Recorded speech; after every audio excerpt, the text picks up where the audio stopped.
오늘 우리에게 주실 하나님의 말씀은 창세기 21장 8절부터 21절까지 말씀입니다. 아이가 자라매 젖을 떼고 이삭이 젖을 떼는 날에 아브라함이 큰 잔치를 베풀었더라. 사라가 본즉 아브라함의 아들 애굽 여인 하갈의 아들이 이삭을 놀리는지라.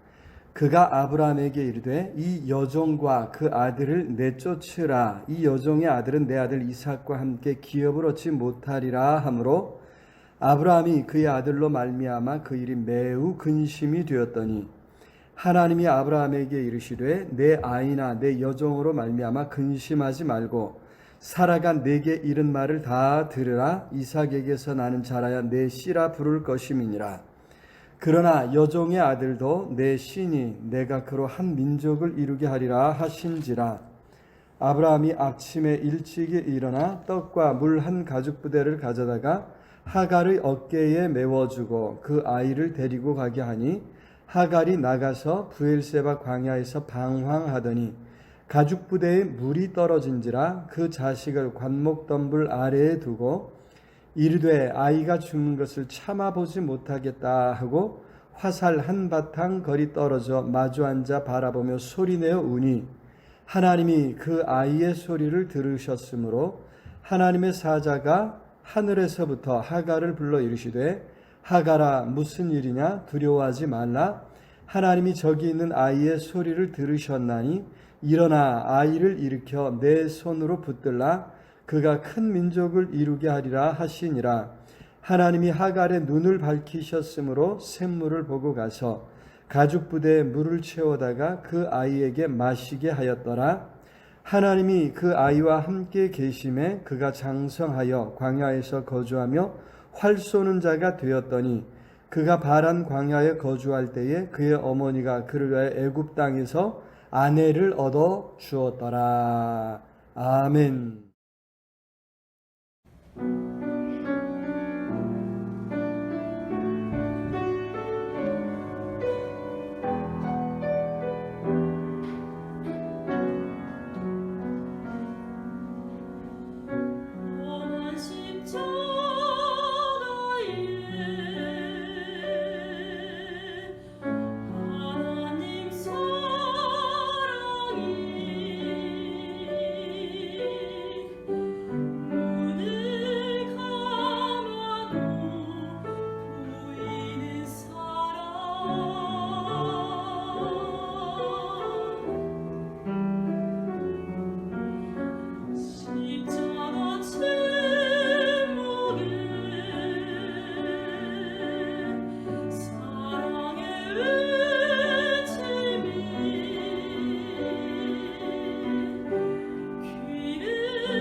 우리 서로 돌아보시면서 인사 나누겠습니다. 하나님이 지켜주십니다. 아멘. 하나님이 지켜주십니다. 아멘.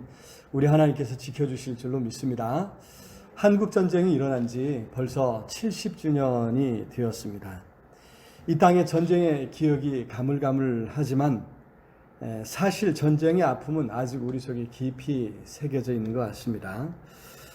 지난주 또 지지난주 북한의 위협이 한창 고조되다가 김정은의 깜짝 등장으로 모든 또 위협이 일시에 사그라지는 것 같습니다. 사실 이러한 상황이 더 염려스럽지 않나. 어떤 한 사람의 의지, 한 사람의 생각에 온 나라가 휘둘리는 것이 어쩌면 더 위험한 상황이지 아닐까 하는 생각에 염려하게 되고 또 기도하게 됩니다. 요즘 우리 한쪽에서는 북한과 전쟁이라도 해서 북한을 굴복시키고 뭔가 문호를 열어야 되는 거 아니냐 이런 이제 말씀들을 하시는 경우가 있는데 참으로 위험한 발상이요 안타까운 일이 아닐 수 없습니다. 예전 전쟁과 오늘날의 전쟁은 그 무기부터 체계가 다르다고 하죠. 더구나 무기를 공급하는 다국적 기업들은 어떻게 해서든지 무기를 팔아 먹으려 하고 그 무기가 소진되기를 바랍니다. 전쟁이 일어나기를 바란다고 하는 거죠. 또 그 무기의 성능을 전쟁을 통해서 시험해 보고 싶어하는 그러한 시험해 보려고 달려들 것이라고 하는 사실을 잊어서는 안 됩니다. 더구나 우리는 세계에서 가장 인구 밀도가 높은 나라라고 하는 사실을 염두에 두어야 되죠. 그래서 그 피해는 정말 어마어마할 것이라고 하는 사실입니다. 어느 한쪽도 살아남을 수 없는 전쟁이 될 것입니다. 그래서 어떻게 해서든지 우리가 전쟁만은 피해야 할 것이라고 하는 사실을 우리가 잊어서는 안 될 줄로 믿습니다. 자, 어쨌든 70주년이 되었습니다. 전쟁이라고 하는 그 상흔을 딛고 이처럼 성장해 왔습니다. 무엇보다도 그런 어려움을 겪으면서 우리는 하나님께 매달렸고 하나님의 은혜를 구했습니다. 우리가 겪는 가장 어려운 순간이 사실은 하나님을 만날 기회가 된다고 성경은 말씀해 주고 있죠. 요즘 코로나19 사태로 인해서 우리는 또 새로운 어려움을 만나고 있습니다. 이러한 어려움 속에서 우리는 마찬가지로 하나님을 찾고 또 하나님을 구해서 하나님의 은혜를 구해서 하나님을 만나는 기회로 삼아야 할 줄로 믿습니다. 자, 지난주에 우리는 율법이라는 기초 위에 인생을 세워가는 사람과 믿음이라는 기초 위에 인생을 세워가는 사람을 비교해 보았습니다. 이해를 높이기 위해서 사도 바울은 아브람과 사라의 가정에서 일어났던 바로 오늘 창세기의 사건을 예로 들어서 두 부류의 인생을 설명을 했습니다. 오래 아들이 없자 사라는 불안한 마음에 여종 하갈을 첩으로 들여서 아들을 얻었습니다. 그런데 10수년 후에 사라도 아들을 낳은 것입니다. 바로 이삭이 태어난 것이죠. 자, 이제 관계가 좀 복잡해지지 않았습니까? 자, 이처럼 여종의 아들과 사라가 낳은 아들을 비교해 보면 율법에 기초한 삶과 복음에 기초한 삶이 얼마나 다른 것인가 이것이 드러난다는 것이죠. 율법에 기초한 삶은 바로 마치 여종 하갈과 그 서자인 그 아들이 놓인 상황과 똑같다는 것입니다. 그에 비해서 복음에 기초한 삶은 바로 여기 사라와 그의 아들 이삭의 상황과 같다는 거죠. 사라와 이삭의 삶과 같은 것, 이것이 복음에 기초한 삶이다. 자, 신약 갈라디아서에서 우리가 그 부분을 살펴보았는데 거기서 하갈과 그 아들 이스마엘을 비난하는 것은 결코 아니라고 했지요. 그들이 놓인 상황이 그렇다는 것입니다.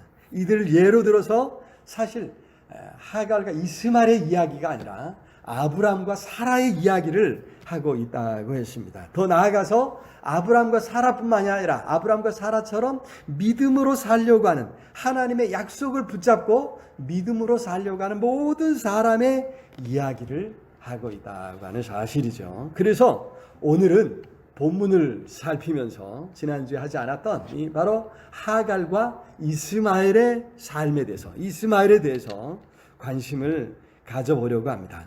먼저 우리가 한 가지 짚어 넘어가야 할 것이 있습니다. 아브라함이 첩을 얻어 아들을 낳은 것에 대해서 좀 불편한 마음을 가질 수 있지 않겠습니까? 아니 어떻게 믿음의 조상이라는 아브라함이 첩을 얻고 그를 대리모로 삼아서 아들을 얻을 수 있단 말인가?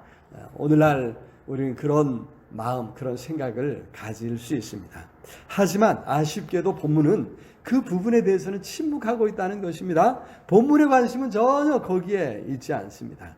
그걸 이야기하고 싶으면, 그런 부분을 말하고 싶다면 우리는 다른 성경의 다른 본문을 찾아보아야 할 것 같습니다. 사실 성경은 당시의 상황을 그대로 반영해 놓고 있을 뿐입니다. 그래서 시대와 공간을 뛰어넘어서 오늘의 눈으로 우리가 성경의 그 시대, 그 시절을 보게 되면 오해하는 경우가 많이 있습니다. 그래서 사실 성경을 보면서 해석의 과정이 필요한 것이죠.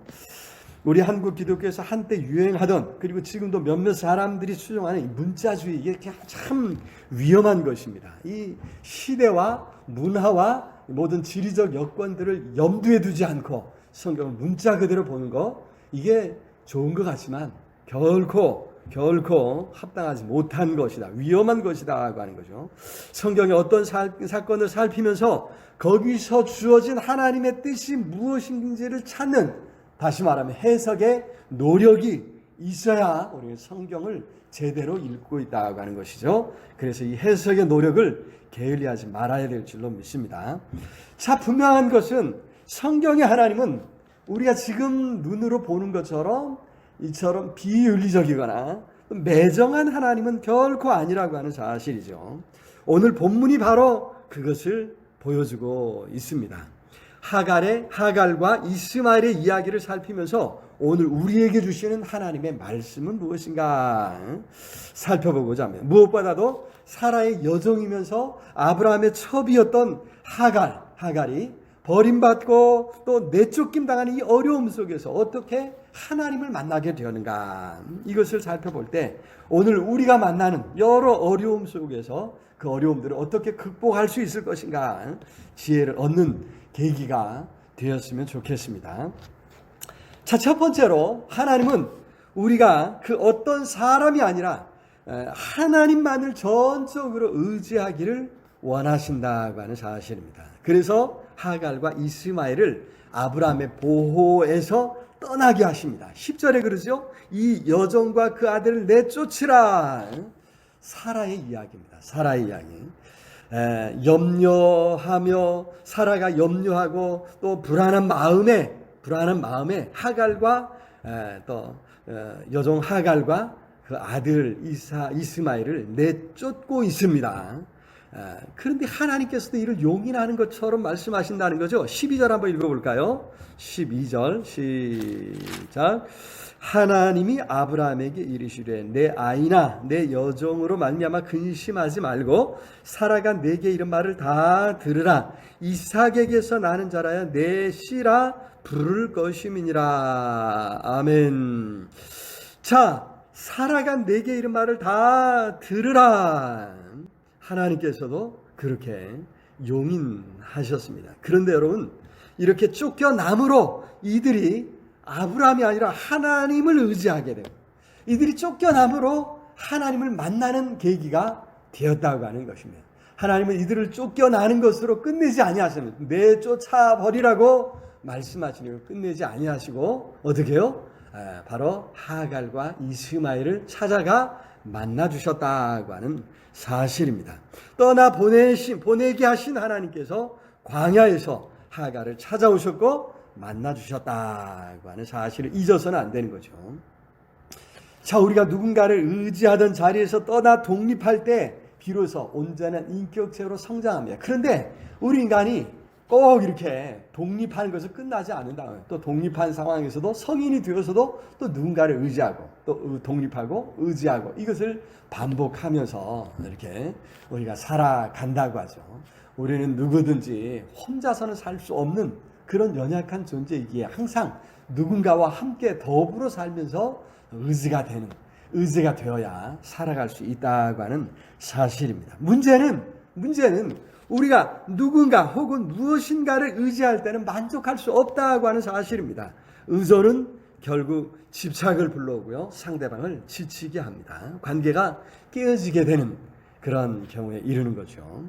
오직 우리 하나님을 의지할 때 우리는 우리 자신을 온전히 세울 수 있다고 하는 사실. 하나님은 우리를 세워주시는 분입니다.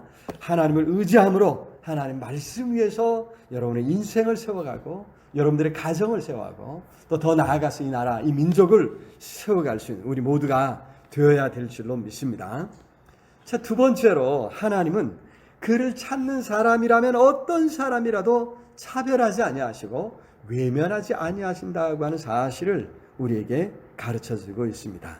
자, 하나님은 당시 사회에서 천대받던 여종 하갈과 그의 아들을 외면하지 아니하셨습니다. 사라의 기도에 이삭을 주셨던 하나님께서 하갈의 기도도 들어주셨다고 하는 사실이죠. 17절 우리 같이 한번 읽어보겠습니다. 하나님이 그 어린 아이의 소리를 들으셨으므로 하나님의 사자가 하늘에서부터 하갈을 불러 이르시되 하갈아 무슨 일이냐 두려워하지 말라 하나님이 저기 있는 아이의 소리를 들으셨나니. 그렇습니다. 하나님께서 하갈의 소리를 들으셨고 그 어린 아이 이스마엘의 소리도 들으셨다고 하는 사실입니다. 자, 이 말씀을 보면서 사실 좀 의아한 생각이 드는 부분이 있는데 바로 앞에서 16절에서 하갈이 소리내어 울고 있습니다. 그런데 오늘 17절에서는 하나님께서 그 어린아이의 소리를 들으셨으므로 이렇게 말씀하고 있다는 거죠. 저기 있는 아이의 소리를 하나님이 들으셨나니. 자, 왜 이렇게 말씀하셨을까? 이스마엘이 과연 무엇을 하고 있었을까? 생각해 보십시오. 지금 상황은 이스마엘이 이삭을 놀림으로 이 모든 일이 시작되었고 결국엔 집에서 쫓겨나게 되었습니다. 그래서 15살쯤 되었을 것으로 생각되는 이 이스마엘의 입장에서 참 그러죠. 엄마와 함께 쫓겨나게 된 그 사건의 발단이 자신으로부터 시작된 것이라 말이에요. 얼마나 양심의 가책이 되고 얼마나 자신의 잘못을 가슴을 치면서 후회하고 있는 이런 상황 아니겠습니까? 더구나 엄마가 자신 때문에 지금 힘들어서 소리내어 울고 있는 이런 상황입니다. 비록 이스마엘이 뭔가 하지 않는 것처럼 보였을지라도 이스마엘은 지금 혼자 앉아서 엄마와 떨어져 앉아서 관불 더미 밑에 앉아서 지금 울고 있는 이런 상황이라는 것이죠. 자, 우리 하나님은 이처럼 어떤 상황에서든지 울부짖는 사람들의 소리를 들으시는 줄로 믿습니다. 사실 이스마엘의 이름이 그렇지 않습니까? 하나님이 들으심, 이게 이스마엘이라는 이름의 뜻입니다. 하갈이 이스마엘을 임신했을 때 괜히 주인인 사라를 무시했다가 아이도 낳지 못한다고 여주인인 사라를 무시했다가 사라가 학대하자 도망가려고 했을 때가 있었습니다. 그때 하나님께서 사라를 찾아오셔서 창세기 16장 9절에서 이런 말씀을 하십니다. 내 여주인에게로 돌아가서 그 수하에 복종하라. 자, 그러면서 하나님께서는 태어날 아이의 이름을 이스마엘이라고 지으라 말씀하셨습니다. 여호와께서 내 고통을 들으셨습니다. 그래서 하나님이 들으신 이런 의미의 이스마엘이라는 이름을 우리 하나님이 친히 지어주셨단 말이죠. 그렇습니다. 그때도 하나님은 하갈의 고통을 보셨고 그 부르짖음을 들어주셨습니다. 여종으로서 당하는 고통을 우리 하나님이 아셨습니다. 여종으로서 평생 주인을 섬기다가 임신해서 그죠? 어린 이 여성이 그죠? 큰 소리 한번 쳐보다가는 더 큰 어려움을 당한 사정을 우리 하나님이 다 알고 계셨다. 아니, 어린아이인 15세 정도 되었을 이스마엘이 광야에서 울고 있는 엄마를 보면서 속으로 흘리는 눈물을 보셨다고 하는 사실이죠. 그리고 먼저 찾아오셨습니다. 그렇습니다. 우리가 어떤 상황에 있든지 우리 하나님이 귀를 막으신다거나 보지 않으신다거나 이런 일은 없습니다. 우리 하나님께서 보시고 또 들으시고 아시는 줄로 믿습니다. 우리는 우리의 모든 형편을 아시고 들으시고 또 보시는 하나님, 그래서 불쌍히 여겨주시는 하나님께 간구하는 것입니다. 이스마엘처럼 어린아이의 간구도, 하갈처럼 여종의 의지할 것 없는 비천한 사람, 비천한 여종의 간구도 우리 하나님은 모두 들으셨습니다. 하나님은 차별하지 아니하십니다. 아브람과 사라를 부르셨을 때도 마찬가지였습니다.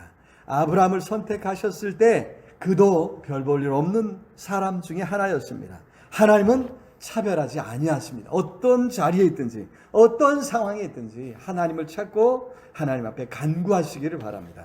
우리 하나님께서 반드시 만나주시고 들어주실 줄로 믿습니다. 자, 세 번째로 하나님은 우리가 하나님의 말씀에 순종해서 믿음으로 무언가 행하기를 원하신다고 하는 사실입니다. 그래서 하나님은 하갈에게 이렇게 말씀하시죠. 18절 같이 읽어봅니다. 일어나 아이를 일으켜 내 손으로 붙들라. 그가 큰 민족을 이루게 하리라 하시니라. 그렇습니다. 하갈은 하나님의 약속을 붙잡고 스스로 일어서야 했습니다. 아니, 아들 이스마엘을 붙잡아 주어야 했습니다. 사실 생각해보면 이 하갈이 지금 무언가 한다는 것은 정말 너무 큰, 너무 엄청난 일을 요구하는 것이 아닌가, 이런 생각을 하게도 됩니다. 주인의 집에서 쫓겨났습니다. 또 아들 하나, 아들을 지금 양육해야 할 이런 엄청 버거운 힘든 상황을 안고 있습니다. 10대 초반에, 그래서 어쩌면 철부지일 수도 있는 이스마엘을 생각할 때 이 하갈이 당한 상황, 어쩌면 절망하는 것조차도 사치가 되는, 절망이라는 말조차 하갈은 사치일 수 있는 그런 상황이라는 거죠. 하갈은 힘들다고 할 수 있는 여유조차 없었습니다. 당장 아들이 눈앞에서 목말라 죽어가는 상황이었단 말이죠. 그런데 하갈을 붙잡아 주셨고, 하갈로 하여금 아들의 든든한 지지자요 또 후원자로 서게 해주셨다고 하는 사실입니다. 과연 하갈의 도움을 통해서 여기 이스마엘은 장성에서 광야를 누비며 활을 잘 다루는 사람이 되었죠. 20절 같이 볼까요? 하나님이 그 아이와 함께 계심에 그가 장성하여 광야에서 거주하며 활 쏘는 자가 되었더니. 그렇습니다. 하갈의 도움 속에서 이스마엘이 장성할 수 있었고, 광야에서 활 쏘는 사람으로 성장해 갔다고 하는 사실입니다. 하나님을 의지하며 하나씩 순종하는 것입니다. 한 걸음 한 걸음 순종하며 가면 끝까지 갈 수 있습니다. 염려와 두려움을 떨치고 일어날 때 하나님의 도우심을 경험하게 될 것입니다. 19절 읽어보겠습니다. 하나님이 하갈의 눈을 밝히셨으므로 샘물을 보고 가서 가죽 부대에 물을 채워다가 그 아이에게 마시게 하였더라. 그렇습니다. 하나님께서는 하갈의 눈을 밝히셨습니다. 가장 필요한 샘물을 발견하게 하셨습니다. 우리가 하나님을 온전히 의지하며 순종하며 갈 때 그때 필요한 지혜를 주시고 필요한 어떤 것을 허락해 주실 줄로 믿습니다. 길이 열리는 체험을 하게 될 줄로 믿습니다. 중요한 것은 부딪혀 보는 것입니다. 포기하지 않으면, 부딪혀 보면 결국엔 길이 열린다고 하는 사실입니다. 예수님께서도 마태복음 7장 7절에서 그러셨죠. 구하라 그러면 너희에게 주실 것이요, 찾으라 그러면 찾아낼 것이요, 문을 두드리라 그러면 너희에게 열릴 것이니. 그렇습니다. 분명히 우리가 기억하고 우리가 나아가야 합니다. 하나님께서 무엇을, 어떤 일에서 우리에게 일어서라 하시는지, 붙잡아 주라 하시는지 살피면서 참으로 우리가 주저앉아 있던 그 자리에서 떨치고 일어서야 합니다. 우리가 누군가 붙잡아 주며 그를 이렇게 세워줘야 될 줄로 믿습니다. 그러나 우리의 작은 순종을 통해서 우리 하나님께서 반드시 아름다운 일, 큰 일을 이루어 주실 줄로 믿습니다. 말씀을 맺겠습니다. 하갈은 정말 어려운 상황에서 하나님을 만났습니다. 하나님을 만남으로 그 자신이 살 수 있었고 그 아들 이삭을 세울 수 있었습니다. 우리 민족도 일제강점기와 한국전쟁이라는 큰 어려움 속에서 하나님을 만났습니다.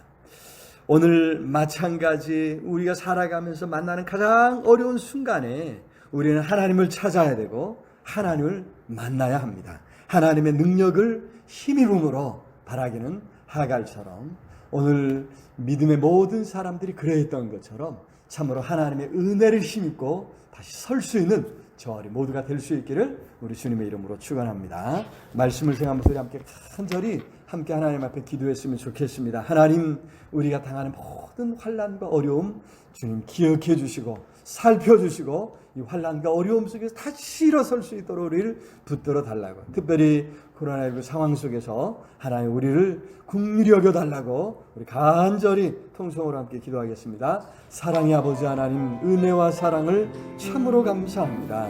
이 시간도 우리를 주님 앞에 불러주시고 말씀 속에서 하나님을 찾고 하나님 앞에 간구할 수 있는 은혜 주신 거 감사합니다. 하나님 불쌍히 여겨 주옵소서.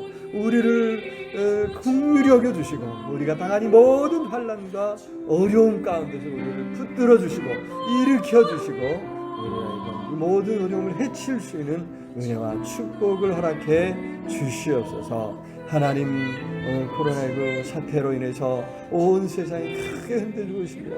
두려워하고 있습니다. 많은 사람이 어려움을 겪고 있습니다. 아버지, 이 어려움을 통해 우리가 하나님을 찾고 하나님을 만나고 하나님 앞에 나아가는 기회가 되기를 원합니다.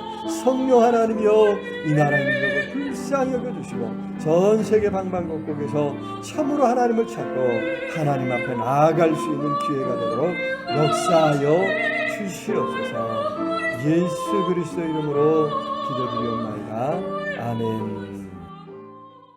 이제는 우리 주 예수 그리스도의 은혜와 하나님의 크신 사랑과 성령 하나님 늘 함께 하시며 인도하시며 채우시는 역사가 여러 시험과 환난 가운데 하나님을 찾고 하나님 앞에 간구하는 우리 온 성도들 머리머리 위에 심령과 삶 가운데 흩어져 사는 모든 사랑하는 가족들 위에, 이 나라의 민족 위에, 전 세계 방방곡곡에서 환난 가운데 하나님을 찾는 모든 하나님의 사람들 위에 이제로 영원토록 함께 있을지어다. 아멘.